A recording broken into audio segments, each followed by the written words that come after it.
Nature, the final frontier. These are the voyages of the pickup Amarok. Its mission? To boldly wade through mud where no pickup has gone before.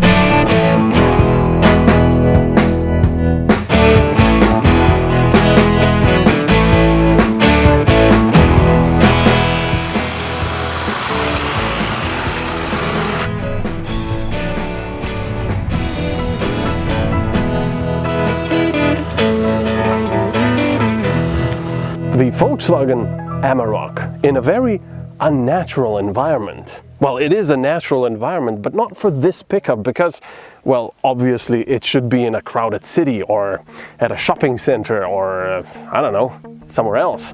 But of course, if you do use it for what it was intended to work and off-road and to carry something in the back, you would probably want this more powerful V6 with 258 horsepower under the bonnet.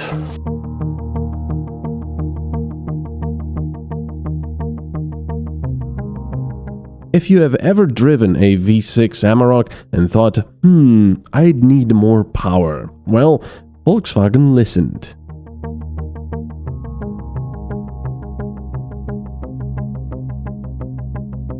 Oh yeah, if you live in America, don't watch this video because you'll think this pickup lacks 2 cylinders and an extra 3 liters of capacity.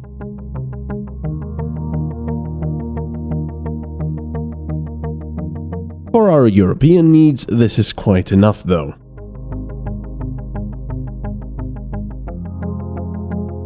I do prefer the bigger American pickups, but I also like how the Amarok is shaped, even though people give me weird looks and tell me it's just a work truck.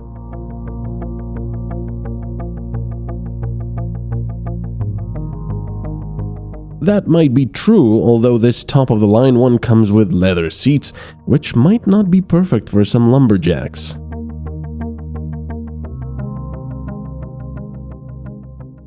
Now, whether you're going off-road or not, or you're just have something in the back, or you're even towing something heavy, having something like this, oh come on, my hands are burning. So having something like this is quite nice because first of all, it's a V6, so it's got a nice little sound. It's a diesel, so it's a bit more economical than usual.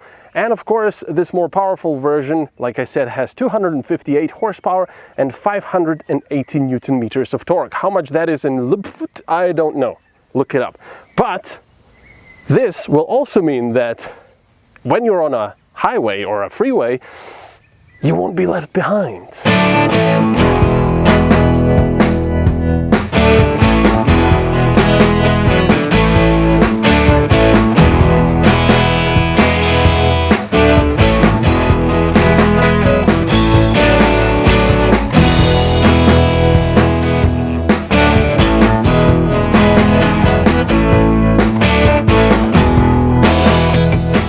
Now, before you go down into the comments below and furiously tell me that this is not off-roading, let me just stop you right there. You are absolutely correct. This is not off-roading. Sorry about that. Yes, this is not off-roading. This is at best very, very mild off-roading back there. But for the most part, this is just a semi-steep, muddy road that's not a problem really for any car that has all-wheel drive or four-wheel drive. But I did test this Amarok at a proper off-roading polygon off-road track a couple of years ago, and I do have to say it is quite capable, especially with lots of stuff loaded in the back, of course, because it gives it more traction. But if you need something like this, you don't only have the all-wheel drive, the 4Motion, which helps you, you also have the off-road button, for example, which amongst other things enables the hill descent control, which if you've been watching my videos, you probably know what it is. It makes sure that when you are descending down a slope, the car will brake, the system will brake on all 4 wheels separately. So instead of you holding the brake and braking more or less evenly on all 4 wheels, and possibly causing you to spin out on a steep slope or muddy slope, this system makes sure that that doesn't happen, in most cases anyway. So it's a much better option descending with this system than without it. Because I did hear it from good authority that not having this system work is not fun when you lose control and you're going 80 kilometers an hour down a snowy slope. So apart from that, shut up, parking sensor. So apart from that, you also have the locking rear differential, which obviously means that it will lock the rear wheels together. They will turn at the same speed instead of just one if you're stuck in a muddy or snowy rut, and give you an additional help getting out of a sticky situation or a muddy situation. So yeah, if you need an off-roading pickup, this is it really. I mean, with this engine it's lovely, and with this with all these systems to help you out, and of course if you need lots of space in the back or you need to tow something, there you go.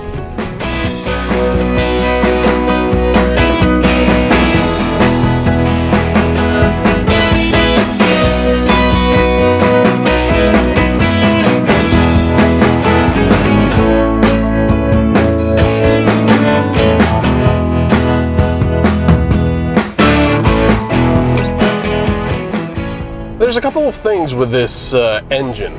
First is the power. You put your foot down, bloody hell.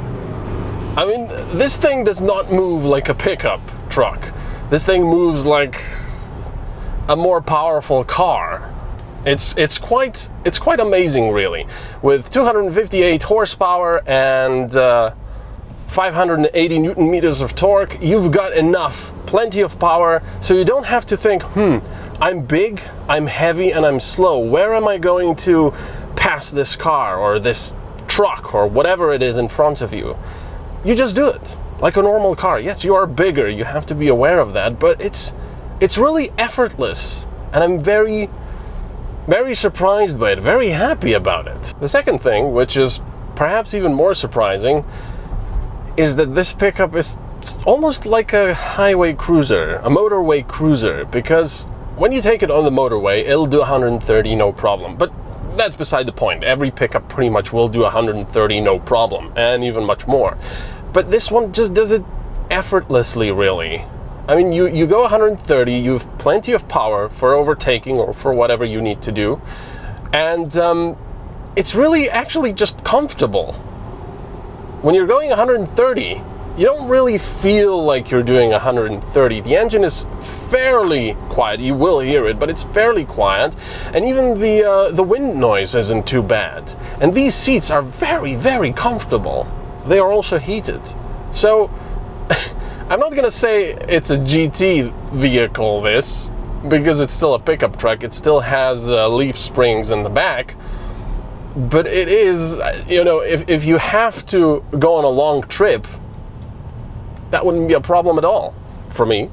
And the third thing is, well, it's consumption. There's no way going around it. This is a big, not very aerodynamic vehicle with a 3-liter V6 diesel. The diesel part does make it a little bit better, but still, it's probably going to have a fairly high consumption. And, well, it's not low. Right now we've done 250 kilometers with this, and we've gotten an average consumption of 10.2 liters per 100 kilometers, which is, it's not great by our standards, but it's actually not bad if you think about it. This is a car with, well, pickup with 580 Newton meters of torque, plenty of oomph, it's quite heavy, not very aerodynamic, and we got 10.2 by not driving very economically, I'll be honest. We did try it a little bit on the motorway, on normal roads, and we also put a few 100 kilograms in the back and then drove it up and down some fairly high hills. And we also did some off-roading for the camera. So I would say that 10 liters per 100 kilometers is actually a very, very good result. And if most owners are probably going to drive it on motorways and in cities, you're probably going to get around that as well. Maybe even less. It's quite surprising.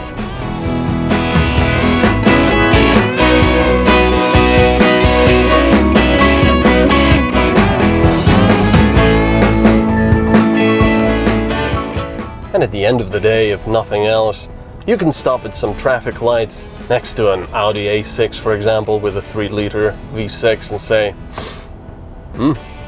I've got the same engine as you do. Kinda.